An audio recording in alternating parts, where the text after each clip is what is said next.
إن الحمد لله نحمده تعالى ونستعينه ونستغفره ونعوذ بالله من شرور أنفسنا ومن سيئات أعمالنا من يهده الله فلا مضل له ومن يضلل فلا هادي له أشهد أن لا إله إلا الله وحده لا شريك له إله الأولين والآخرين وأشهد أن محمدا عبده ورسوله وخاتم النبيين صلى الله عليه وعلى آله وصحبه ومن تبعهم بإحسان إلى يوم الدين وسلم تسليما مزيدا أما بعد. Kaum muslimin dan muslimat rahimani wa rahimakumullah. Alhamdulillah atas nikmat Allah Subhanahu wa taala, di malam ini kita kembali melanjutkan kajian kitab Al-Kabair, pembahasan berkaitan dengan dosa-dosa besar berdasarkan firman Allah dan sabda Nabi kita Muhammad sallallahu alaihi wasallam. Dan di pertemuan yang terakhir sebelumnya telah kita sebutkan penyakit yang berkaitan dengan hati kita. Demikian pula telah kita sebutkan hal-hal yang bisa mematikan hati seorang hamba. Dan masih ada satu hadis yang datang dari Nabi kita alaihi salatu wassalam berkaitan dengan sakitnya hati dan matinya.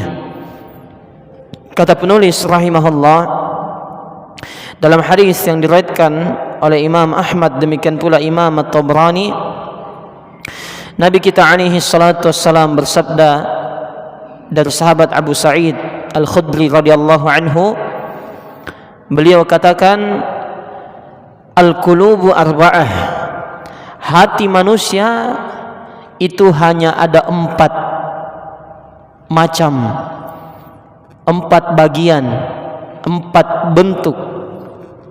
Yang pertama adalah qalbun ajradu, qalbun ajrad, hati yang putih. Ini yang pertama. Hati manusia, kata Nabi sallallahu alaihi wasallam, itu terbagi 4. Yang pertama adalah hati yang putih, yang dimana kata beliau alaihi salatu wassalam, mislus siraj, hati tersebut itu bagaikan lentera, bagaikan lentera, bagaikan penerang, bagaikan cahaya, yang dimana cahaya tersebut kata beliau yuzhir, ya, sangat bersinar terang.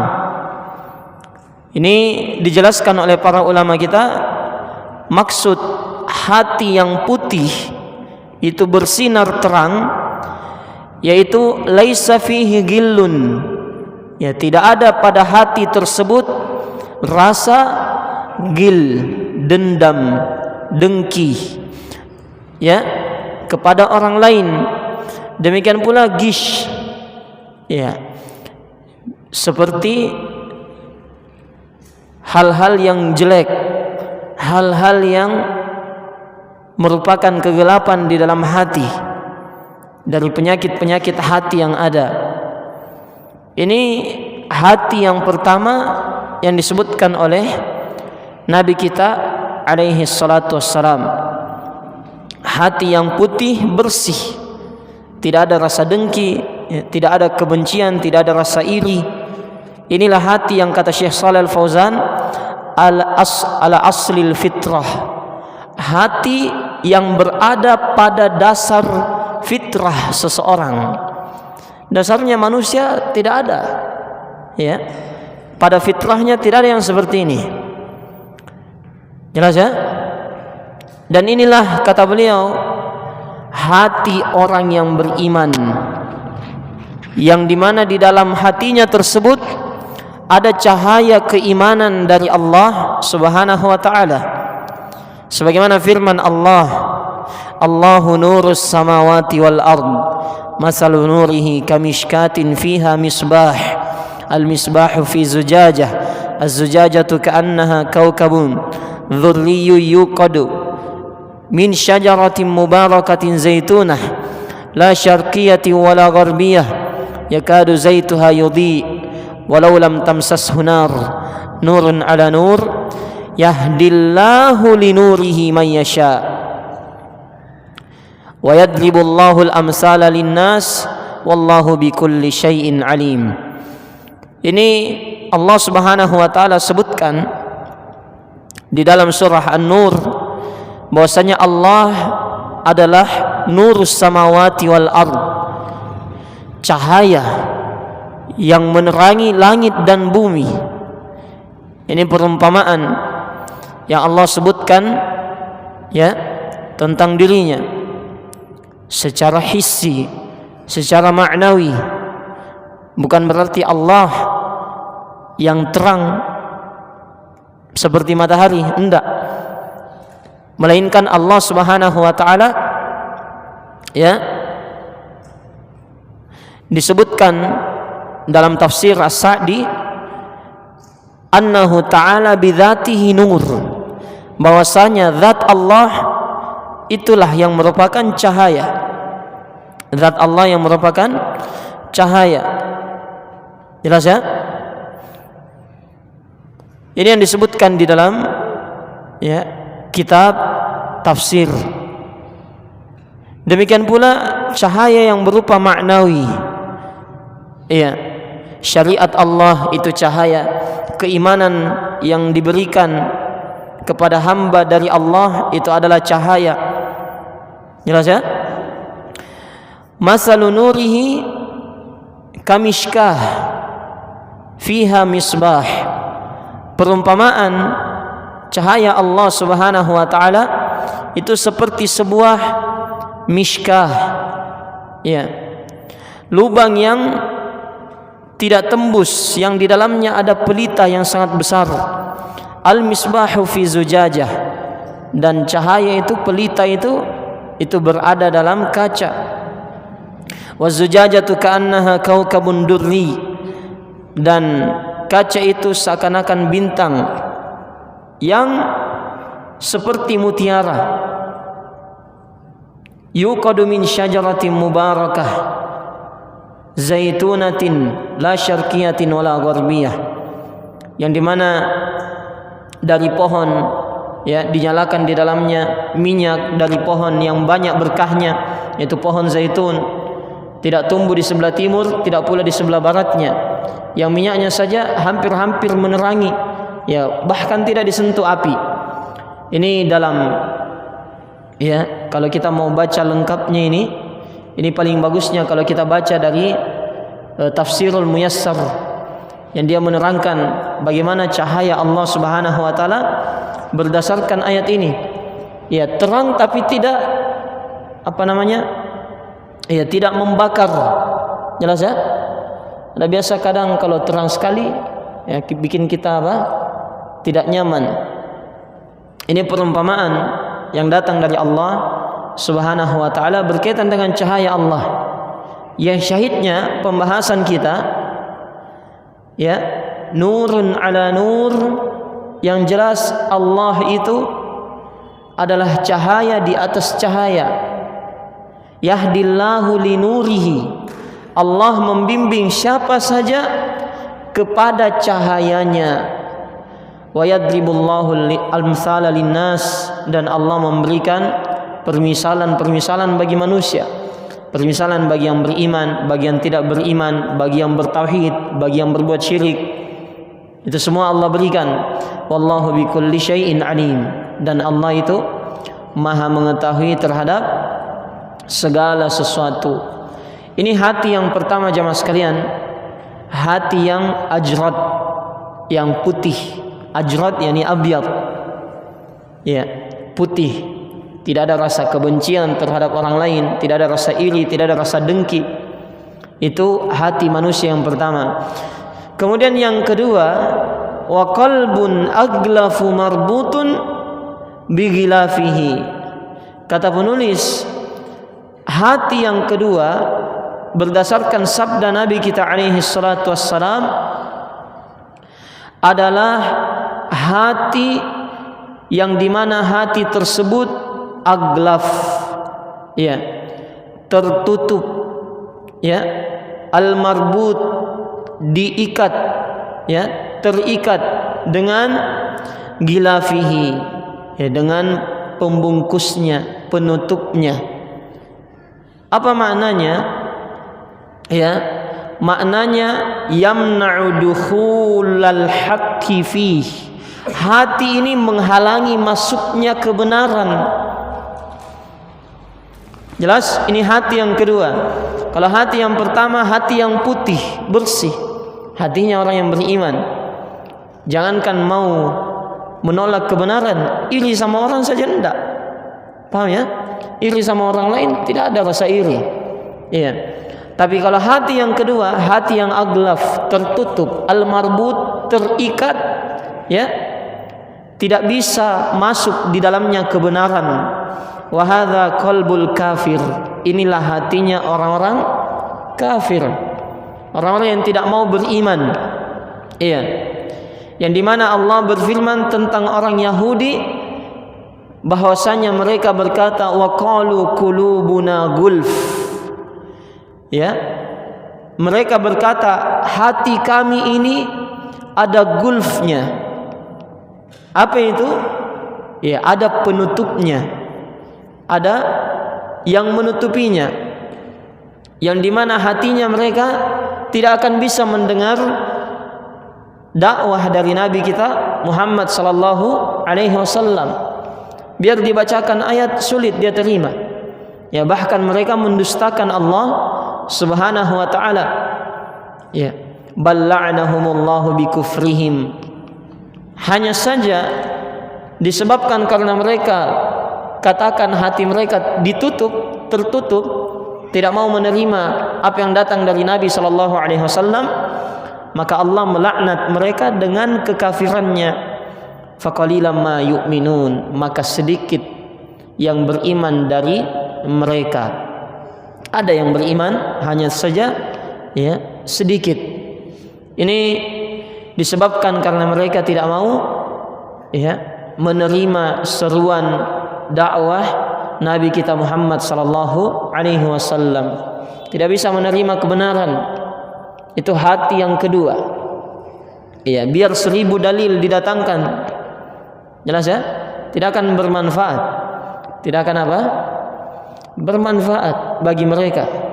Ya, makanya kadang kalau ada orang bertanya itu, ya, berkaitan dengan bagaimana cara menasihati ini, menasihati itu. Ya, sebenarnya dinasihati dengan biasa. Sampaikan saja dalilnya dengan cara yang hikmah, contohkan. Ya, tapi kalau dia tidak bisa terima, pada dasarnya memang tidak mau menerima. Hatinya sudah tertutup. Biar 1000 dalil. Biar 1000 dalil dibawakan, tidak akan bisa dia terima. Tapi kalau orang yang beriman, 1 dalil saja sudah cukup. Orang yang beriman 1 dalil saja sudah cukup. Iya. Karena orang yang beriman paham bahwasanya kadang yang dia sangka baik belum tentu baik, atau apa yang kita sangka buruk belum tentu buruk. Jelas ya? Tapi yang baik itu adalah apa yang Allah syariatkan dan tetapkan. Apa yang buruk itu adalah apa yang Allah larang dan perintah kita untuk tinggalkan. Itu orang beriman. Kemudian yang ketiga, kata penulis, wal qalbu tsalis, ya, berdasarkan sabda Nabi kita alaihi salatu wassalam, kata beliau qalbun mankus. Iya, pakai kaf, adalah hati mankus. Apa itu hati mankus? Ya, hati mankus itu dari kata nakasa. Iya, membolak-balikkan, dia balik Kenapa disebut hati yang membalik, yang dibalik? Li'annahu arafal haq thumma rafadah. Kata Syekh Shalih Al-Fauzan, karena hati yang ketiga ini dia mengenal kebenaran tapi dia menolak. Itu membalik namanya. Jelas ya? Dia tahu ini kebenaran yang datang tapi dia apa? Balik. Dan inilah kata beliau, wa huwa qalbul munafik, hatinya orang-orang munafik. In qalaba fa kharaja minhu ma dakhala fihi minal khair. Hati mereka itu dibalik oleh Allah, masuk padanya kebenaran, ya, tapi dia mengeluarkannya setelahnya. Ya, kalau orang kafir pada dasarnya memang tidak mau beriman, datang kebenaran ditolak memang dari awal, jelas. Kalau orang munafik diterima setelah itu dibuang. Paham maksudnya? Ini orang munafik. Iya. Dan kemunafikan itu yang dimaksud di sini, ya, tentunya jamaah sekalian, itu kemunafikan yang disembunyikan oleh orang-orang yang hatinya seperti ini. Iya. Oleh orang-orang yang hatinya seperti ini.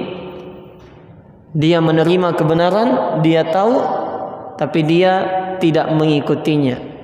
Dan kemunafikan itu sebagaimana yang sering kita singgung, itu terbagi berapa? 2. Ada besar dan ada yang kecil. Kalau yang besar, kemunafikan yang besar pada dasarnya memang tidak beriman. Dia beriman tapi dengan lisan. Jelas ya? Dia bersyahadat tapi hatinya tidak mengimani memang. Jelas?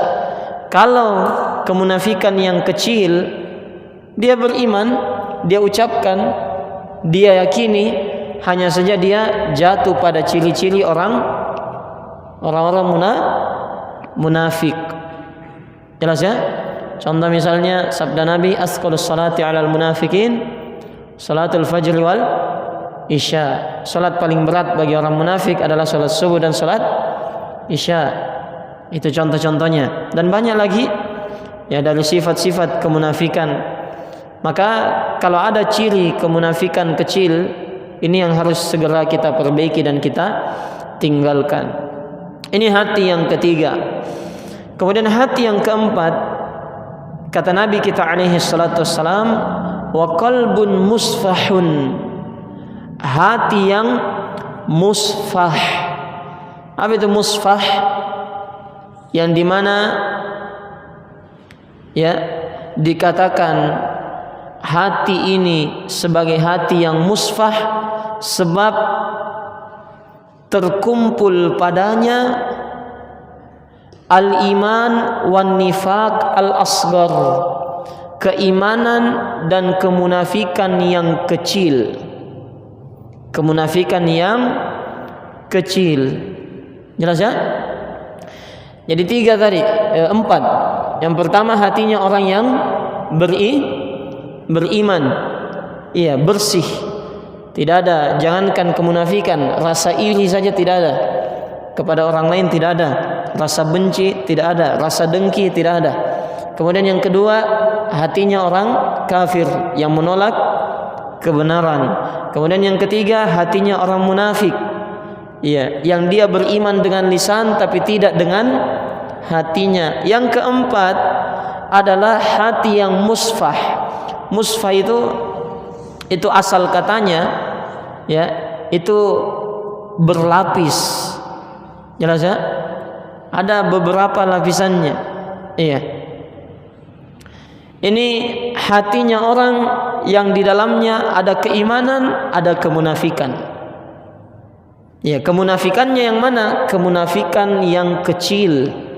Karena kalau kemunafikan yang besar, yang ketiga tadi. Ini yang keempat. Jadi hatinya terkumpul padanya ya keimanan dan kemunafikan yang kecil. Iya. Maka ini jamaah sekalian, 4 hati yang dibagi oleh Nabi kita alaihi salatu wassalam. Kemudian kata beliau, Nabi kita sallallahu alaihi wasallam sebutkan, fa ammal qalbul ajrad fa qalbul mu'min. Hati yang putih adalah hatinya orang beriman. Fasirajuhu fihi nur.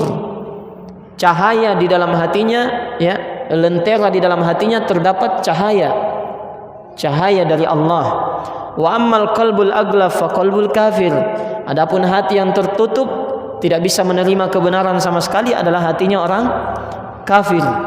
Wa ammal qalbul mankus. Adapun hati yang mankus, itu hatinya orang al-munafiqil khalis, yang munafik asli, khalis, murni, munafik murni, dengan nifak akbar, kemunafikan besar, yang dimana dia itu arafal haqqa thumma ankar, mengenal kebenaran tapi dia menolak.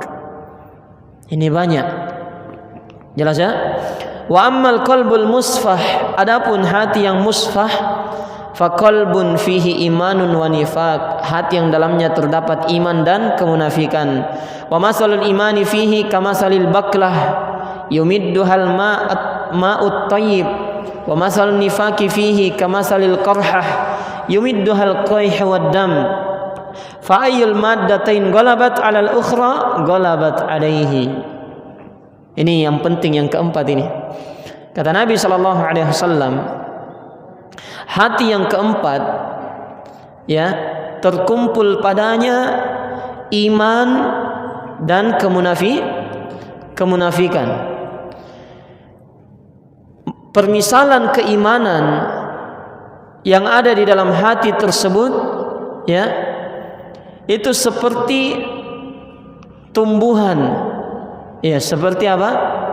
Tumbuhan yang terus disirami dengan air. Iya, kalau baklah itu, kalau dalam bahasa Arab baklah itu sayur, ya, semacam sayur. Jelas ya? Kalau disirami terus air, ya, tumbuh atau tidak? Ya, tumbuh tuh kalau dijaga, bukan maksudnya disirami terus sampai mati. Paham ya? Jadi kalau dirawat akan tumbuh. Iya. Wa masalun nifaq. Adapun kemunafikan, itu permisalannya kata Nabi kita sallallahu alaihi wasallam, itu seperti qarhah, ya, seperti sakit, iya, penyakit. Jelas? Seperti penyakit yang dimana penyakit tersebut terus bernanah dan berdarah. Itu kemunafikan. Jadi dua Nabi contohkan. Karena hati yang keempat ini banyak, ya, banyak. Tidak usah kita lihat orang lain. Jelas ya? Jadi Nabi sallallahu alaihi wasallam katakan, hati yang keempat hati yang musfah. Ya, ada keimanan, ada kemunafikan. Kemunafikan kecil dalam bentuk amalan. Ya. Keimanan itu seperti sayur, kalau disirami terus akan tumbuh bagus. Tapi kemunafikannya itu dalam hatinya seperti penyakit, seperti luka. Ya. Kalau dibiarkan terus akan terus bernanah dan berdarah. Paham? Fa'ayyul maddatain ghalabat 'alal ukhra ghalabat 'alaihi. Maka siapa saja dari kedua tadi ini, kemunafikan dan keimanan, yang lebih banyak, itulah yang akan menang. Paham? Maksudnya itu luka, ya, kalau tidak pernah dirawat terus mengeluarkan nanah dan darah, berarti hatinya akan tumbuh menjadi hati orang munafik. Tapi kalau keimanannya dia sirami terus, ya, maka hatinya akan tumbuh menjadi hati yang beriman. Jelas? Ini sebenarnya, ya, dari hati ini itu Nabi sudah sebutkan ciri manusia. Ya, ciri manusia. Iya.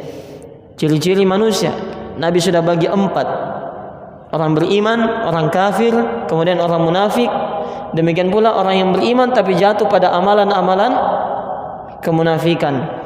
Ya, yang keempat ini yang bahaya, karena dia bisa jadi masuk ke golongan yang pertama yang beriman, atau masuk ke golongan yang ketiga orang munafik. Tinggal mana yang sering dia lakukan? Apakah dia sering siram itu sayurnya sehingga tumbuh, ataukah sering dia perparah lukanya sehingga semakin parah jadinya? Paham maksudnya? Ini sabda Nabi kita alaihi salatu wassalam berkaitan dengan hati ini.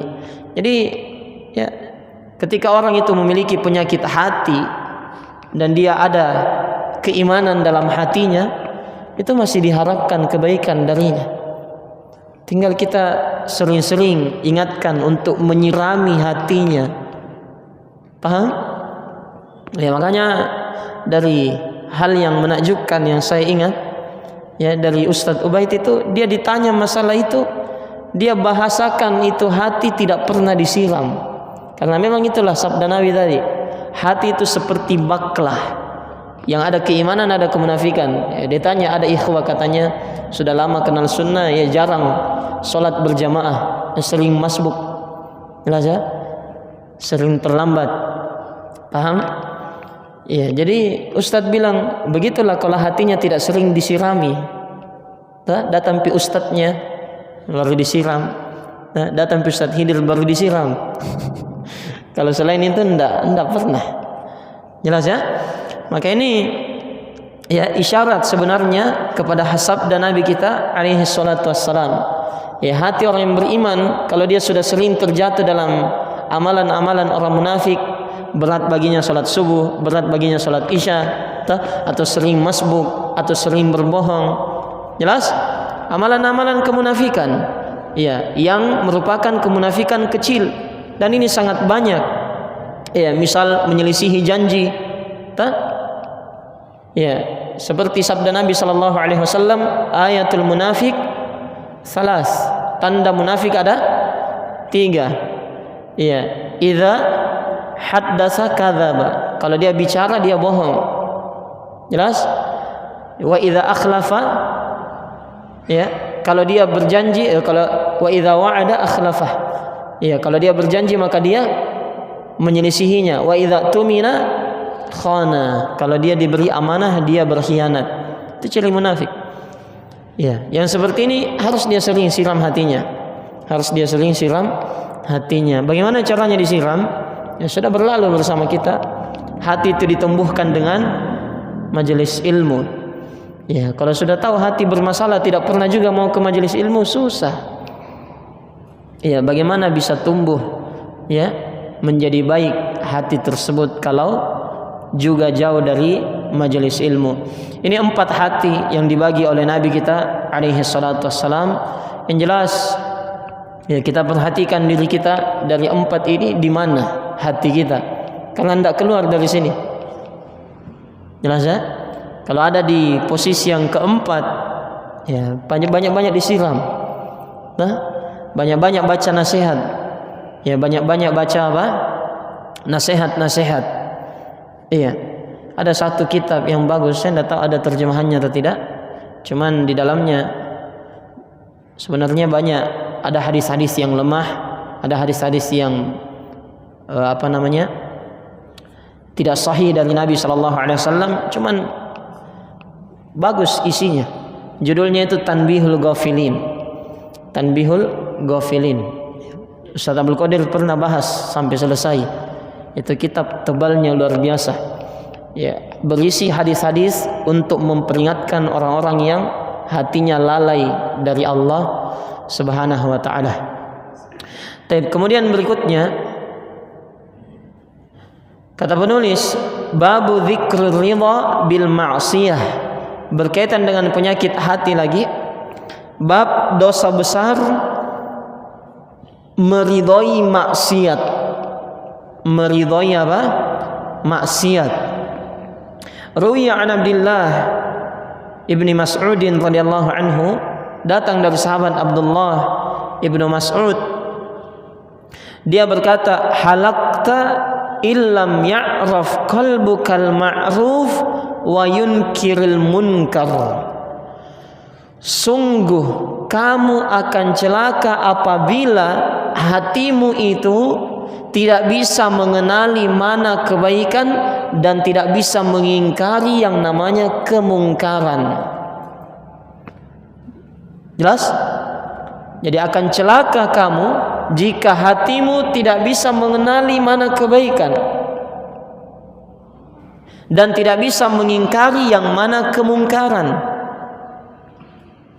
Dan ini tidak akan bisa kalau kita tidak tahu, oh ini ternyata baik gini, oh ini ternyata ini tidak boleh. Kan banyak orang dia anggap kebaikan padahal apa? Keburukan. Iya. Saking cintanya kepada Nabi SAW melakukan perayaan-perayaan misalnya, itu kan dianggap baik, tapi sebenarnya apa? Keburukan. Atau hal-hal yang lainnya dari banyaknya ya kemungkaran yang dianggap oleh manusia sebagai pintu kebaikan, padahal pintu menuju kemana? Kemungkaran. Iya.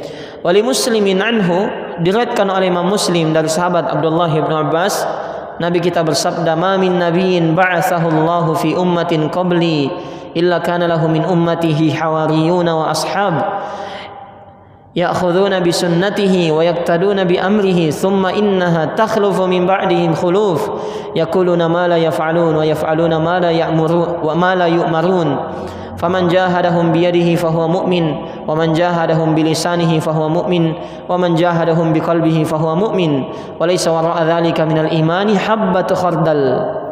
Kata beliau, tidak ada seorang pun nabi yang Allah utus di umat mana saja sebelum saya. Jelas ya? Semua nabi ini, kecuali pasti semua nabi itu ya ada hawariyun wa ashab, ada penolong dan sahabat-sahabatnya. Ada penolongnya, ada sahabatnya. Jelas? Iya.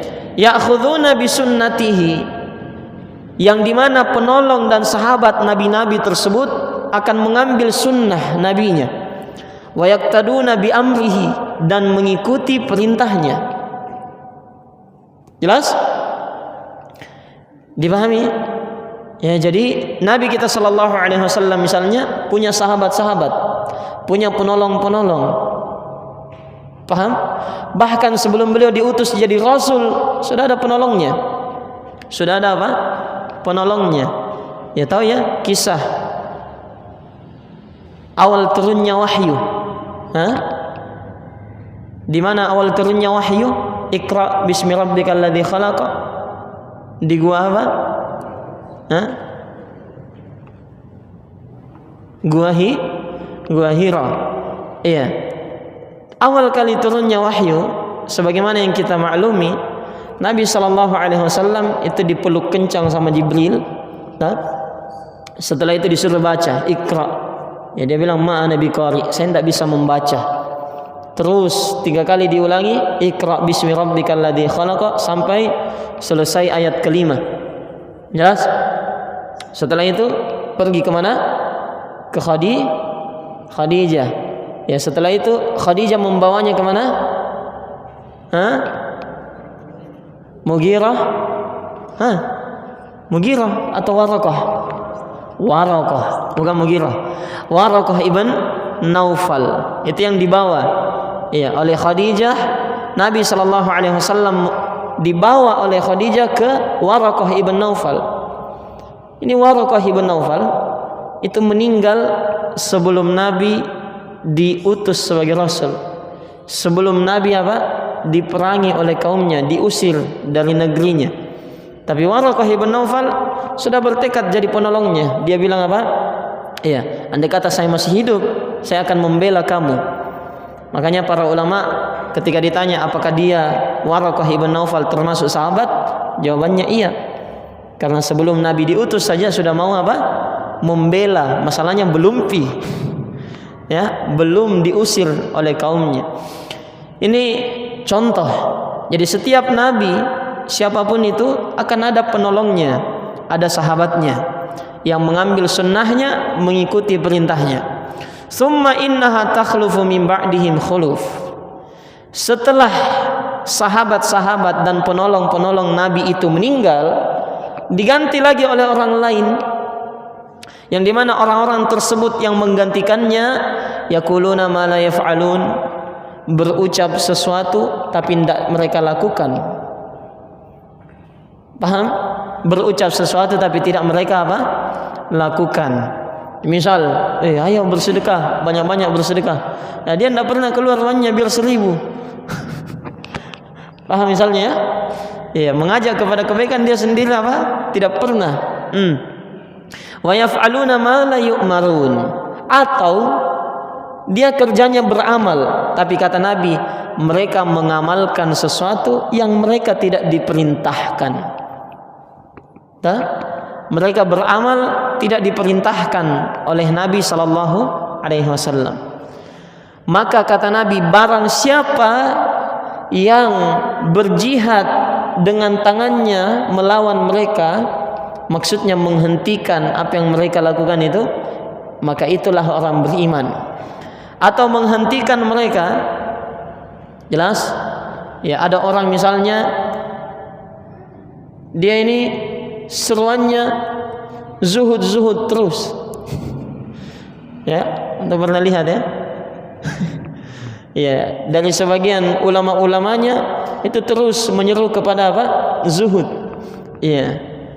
Dunia itu sementara, harta itu tidak akan kekal. Ya, tapi dia datang ke kajian naik mobil Alphard. Sayang gini. Paham ya? Itu kadang seperti itu. Iya.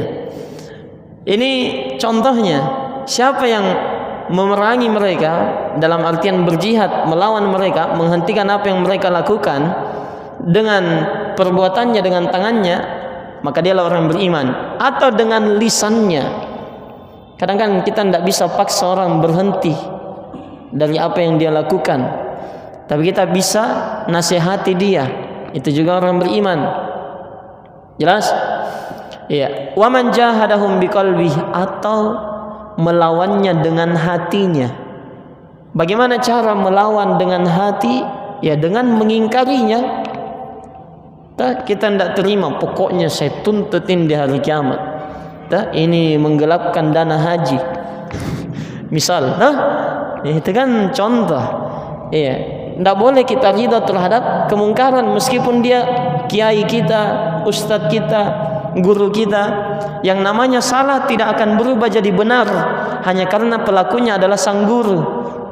Paham? Tidak. Iya, walaysa wara'a dzalika minal imani habbatu khardal, dan tidak ada di balik hal tersebut keimanan sedikit pun. Artinya itulah iman yang paling kecil. Inilah semakna dengan sabda Nabi, man ra'a minkum munkaran falyughayyirhu biyadihi. Siapa yang lihat kemungkaran maka ingkari, ubah dengan tangannya. Fa illam yastati fa bilisani. Kalau dia tidak bisa, dia ubah dengan tangan, maka dengan lisannya. Fa illam yastati fa bi qalbi. Kalau tidak bisa maka dengan hatinya, dia mengingkarinya. Wa dzalika at'aful iman. Kata Nabi, itu paling rendah. Bahasanya di sini walaysa wara'a dzalika ya minal iman habbatu khardal. Kalau dibawa mengingkari dengan hati, tidak ada lagi keimanan di situ, tidak ada.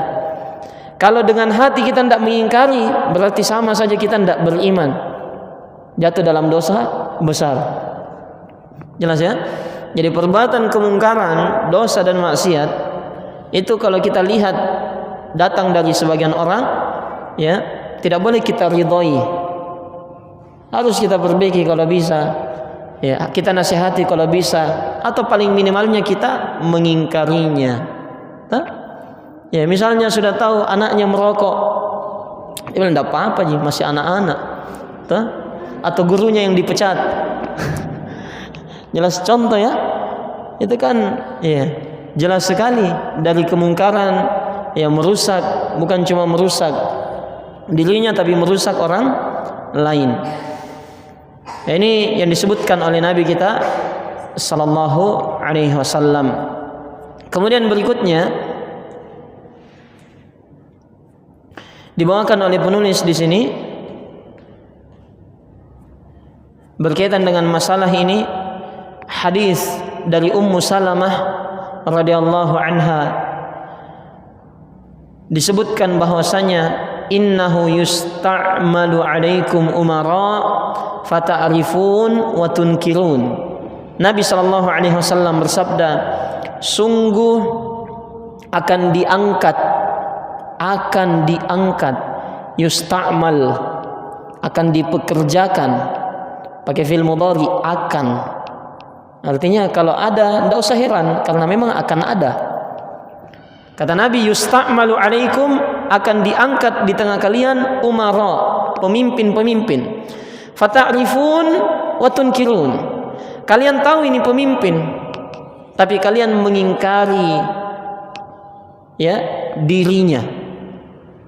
Jelas caranya memimpin, ya perbuatannya, amalannya.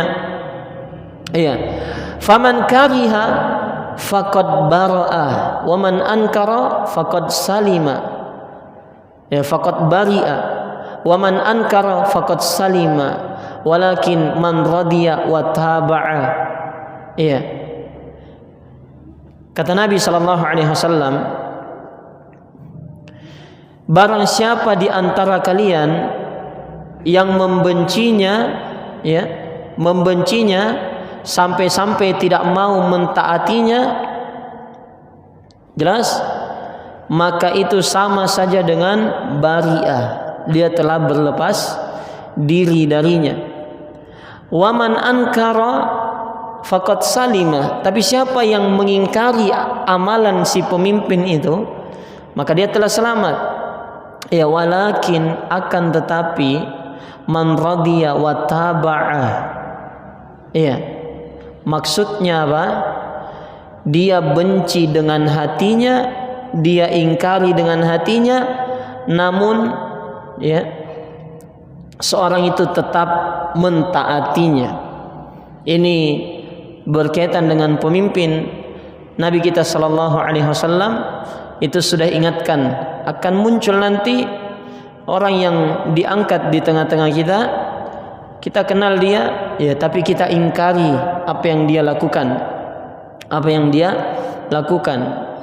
Hanya saja tetap harus kita taati, dan ini pondasi akidah Ahlus Sunnah wal Jamaah. Ya, pondasi akidah Ahlus Sunnah wal Jamaah terus mentaati pemimpin, ya, selama itu bukan dalam perkara-perkara ya dosa dan maksiat.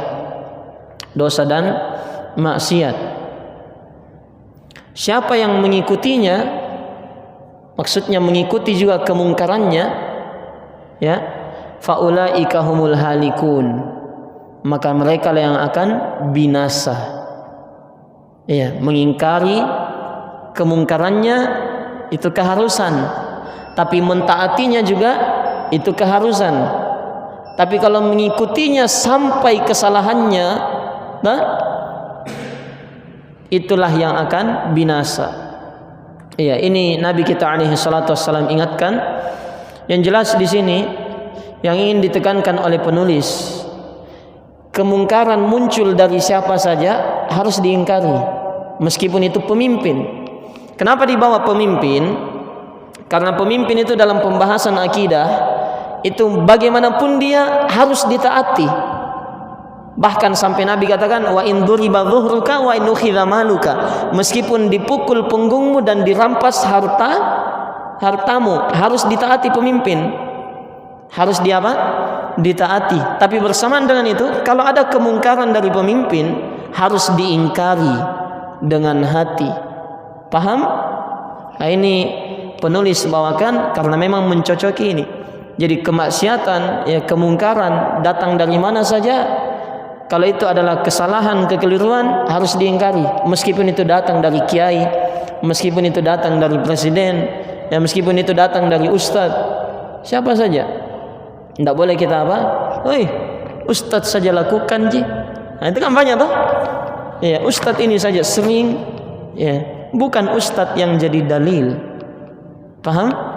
Tapi dalil itulah yang harus diikuti oleh si ustadz. Taib. Ini yang bisa kita sebutkan di malam ini. Insyaallah taala kita akan sebutkan berikutnya di pertemuan yang akan datang. Dosa besar yang dimana seorang itu berangan-angan supaya bisa melakukan dosa.